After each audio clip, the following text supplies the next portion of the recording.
The little boy was standing on his toes, staring through the glass of the bakery display, when his mother quietly whispered that they could no longer afford his birthday cake. He didn't cry. He didn't complain. He simply lowered his eyes, took one last look at the bright blue cake decorated with tiny sugar stars, and reached for his mother's hand. But across the bakery, a single father named Caleb Morgan had heard every word. What happened next would turn an ordinary Tuesday afternoon into a moment that neither of them would ever forget.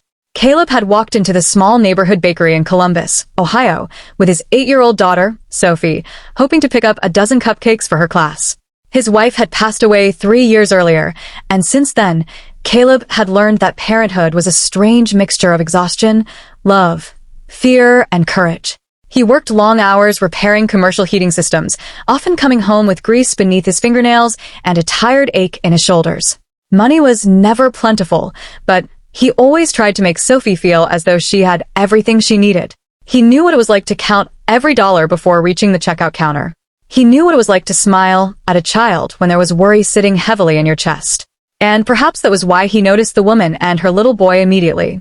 If you believe that kindness still matters, that second chances can change lives, and that one small act can mean everything to someone who is struggling, please take a moment to like this story, share it with someone who needs hope, and subscribe to the channel for more heart-touching stories. The woman stood near the counter holding a small white cake box in both hands. Her name, Caleb would later learn, was Rebecca Hayes. She looked to be in her early 30s, with tired eyes and dark hair pulled hurriedly into a loose ponytail. Beside her stood her son, Noah, a quiet boy with freckles across his nose and a faded green jacket that was slightly too big for him. He kept glancing at the cake inside the box, trying to hide his excitement. The baker, Mrs. Peterson, had already placed the cake on the counter. It wasn't extravagant. It was a simple chocolate cake with blue frosting around the edges and a small number 8 made from white icing in the center. There were 3 little stars beside the number. Noah had chosen it because, according to Mrs. Peterson, he loved looking at the night sky. Rebecca reached into her purse and pulled out her wallet. She opened it, counted the bills inside, and then checked her phone. Her expression changed. She counted the money again as though somehow another $20 might appear between the folded bills. Caleb looked away, trying not to stare, but he could still hear the conversation. Rebecca apologized to the baker and said she would have to cancel the cake. Something had happened with her paycheck, and an unexpected expense had taken the money she had set aside for Noah's birthday. She promised she would come back another day. Her voice was calm, but the slight tremble in it revealed how close she was to breaking. Noah looked up at her and immediately understood. He didn't ask for the cake. Instead, he quietly said that maybe they could have pancakes at home. That sentence hit Caleb harder than he expected. The boy wasn't angry. He wasn't demanding a present. He wasn't throwing a tantrum. He was trying to make his mother feel better. Caleb looked at Sophie, who was standing beside him holding a pink cupcake with chocolate sprinkles. For a second, he imagined Sophie standing there someday, trying to protect him from the pain of not being able to give her something she wanted. He couldn't walk away. Rebecca thanked Mrs. Peterson and began turning toward the door. Noah took one last glance at the cake. His eyes lingered on it for only a second before he followed his mother. Caleb stepped toward the counter. He told Mrs. Peterson that he wanted the cake. The baker looked surprised and asked whether he wanted it boxed. Caleb nodded. Then he asked if she could put a small handwritten message inside the box. Mrs. Peterson smiled and agreed. Caleb paid for the cake, took the box, and hurried toward the door. Outside, Rebecca was already walking toward an old silver sedan parked along the curb. Noah was beside her, holding her hand. Caleb called out. Rebecca turned around cautiously. Caleb approached slowly, careful not to make her uncomfortable. He explained that he had accidentally overheard what happened inside and that he had bought the cake. He told her it wasn't charity because he didn't want her to feel embarrassed. He simply said that he was a father too, and he knew how much a birthday could mean to a child. Rebecca stared at him. For several seconds, she didn't move. Then she shook her head and tried to refuse. Caleb understood. Pride can be stubborn, especially when life has already taken away so much. He told her she didn't owe him anything. Not money, not a favor, not even an explanation. He only wanted Noah to have his birthday cake. Noah looked at his mother. Rebecca looked at the box. Then she looked back at Caleb, her eyes filled with tears. She finally accepted the cake. Noah's face changed instantly. A smile appeared so quickly that Caleb almost forgot how tired he had been that day. The boy thanked him quietly. Caleb smiled and told him to have a great birthday. Then he turned around and returned to the bakery with Sophie. But Caleb had no idea that this wasn't the end of the story. It was only the beginning. That evening, Caleb and Sophie were eating dinner when Sophie asked about the boy from the bakery. She wanted to know why his mother couldn't afford his cake. Caleb explained, as gently as he could, that sometimes grown-ups worked very hard and still had difficult days. He told her that struggling financially didn't mean someone was lazy or bad. Sometimes life simply became heavier than a person expected. Sophie thought about that. Then she asked if Noah would have presents. Caleb hesitated. He didn't know. Sophie looked at him and said that she had an old blue toy spaceship in her room that she didn't play with anymore. She wondered if Noah might like it. Caleb smiled. He told her they could think about it. But later that night, Caleb couldn't stop thinking about Rebecca. He remembered the way she had counted the money. He remembered the way Noah had tried to pretend he didn't care. And most of all, he remembered the look on Rebecca's face when she accepted the cake. There had been gratitude in her eyes. But there had also been something else. Fear. The next morning, Caleb went to work as usual. Around noon, his phone rang. It was Mrs. Peterson from the bakery. She told him Rebecca had returned the previous evening. Caleb's heart sank. He wondered if something had gone wrong. But Mrs. Peterson explained that Rebecca had come back to thank him. She had brought a small handwritten note for Caleb, but she had been too embarrassed to give it to him. Mrs. Peterson read the note over the phone.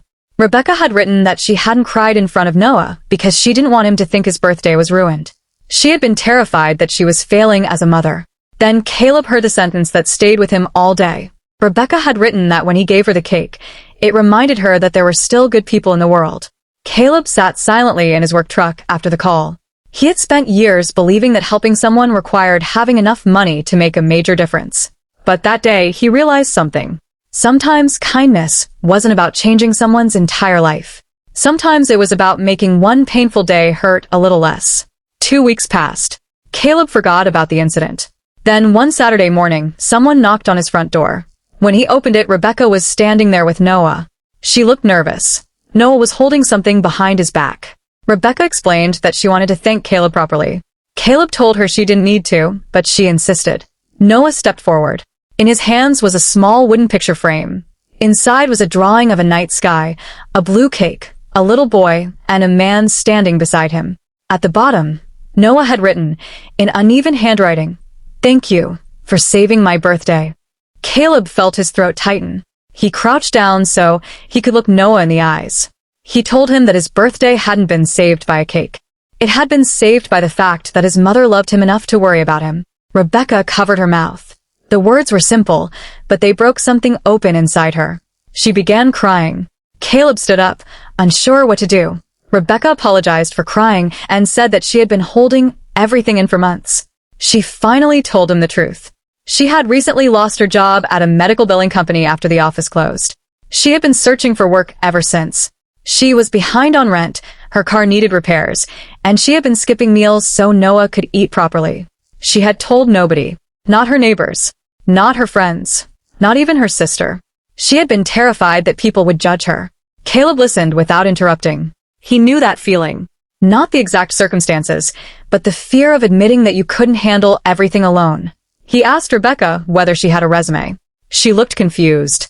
He explained that his sister worked for a hospital network and sometimes helped with administrative hiring. He couldn't promise anything, but he could at least have someone look at Rebecca's resume. Rebecca hesitated. Then she agreed. Caleb's sister, Grace, reviewed Rebecca's resume that weekend. Within days, Rebecca had an interview. A week later, she got a job.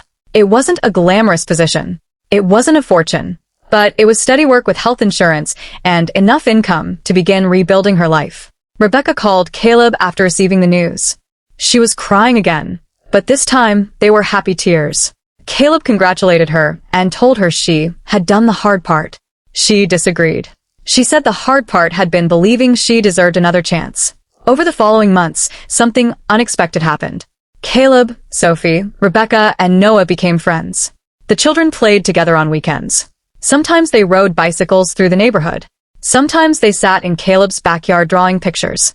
Noah still loved astronomy. Sophie loved painting. Together, they started making little cardboard planets and hanging them from a tree in Caleb's backyard. Rebecca slowly rebuilt her life. She found a better apartment. She repaired her car. She started saving money again. And she never forgot the cake. One evening, almost a year after that first encounter, Caleb received a phone call from Rebecca. She asked whether he and Sophie were free the following Saturday. Caleb said yes. Rebecca told him she was planning a small birthday celebration for Noah. But there was something different about it. She wanted Caleb to come. When Saturday arrived, Caleb and Sophie walked into Rebecca's backyard. There were paper stars hanging from the fence.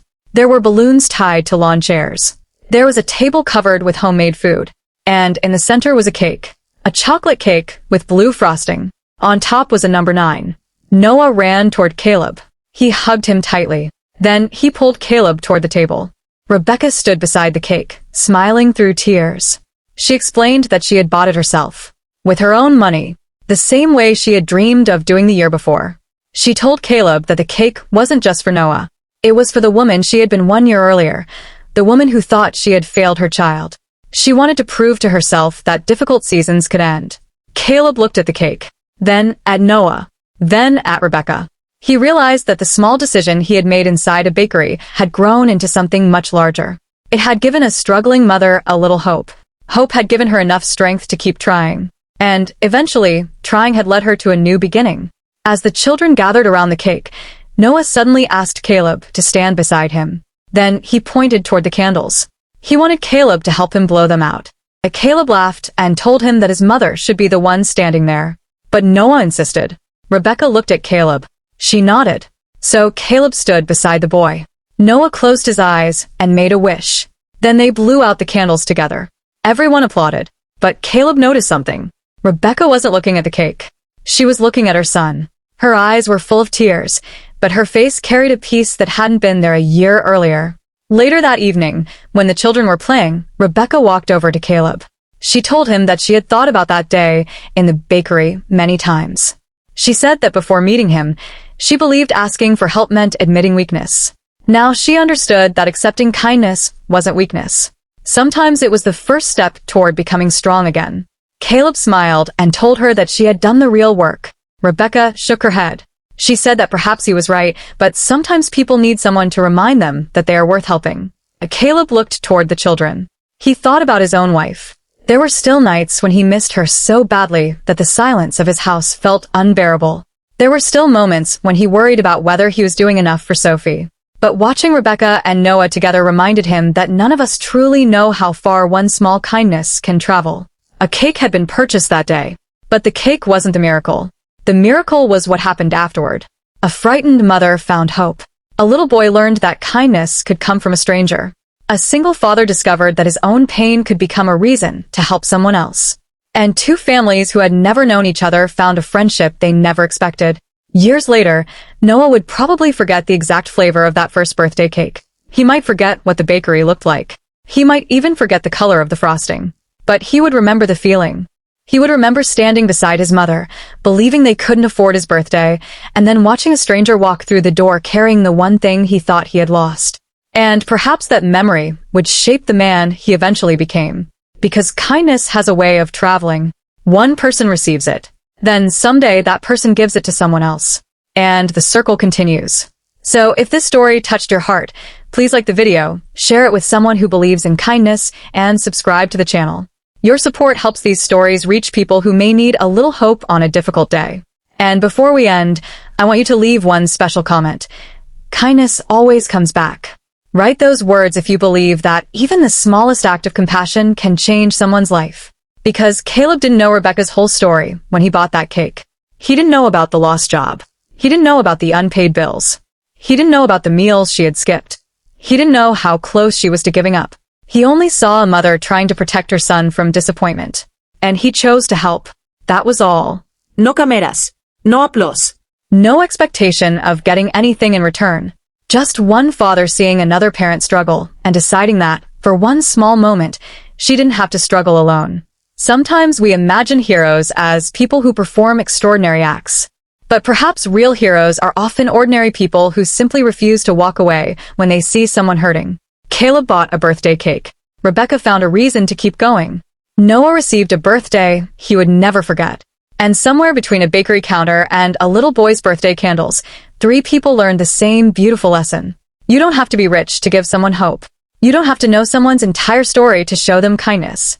And you never truly know how much a small act of love might mean to someone who is quietly falling apart. Sometimes, all it takes is one person saying, without judgment and without conditions, you don't have to face this moment alone.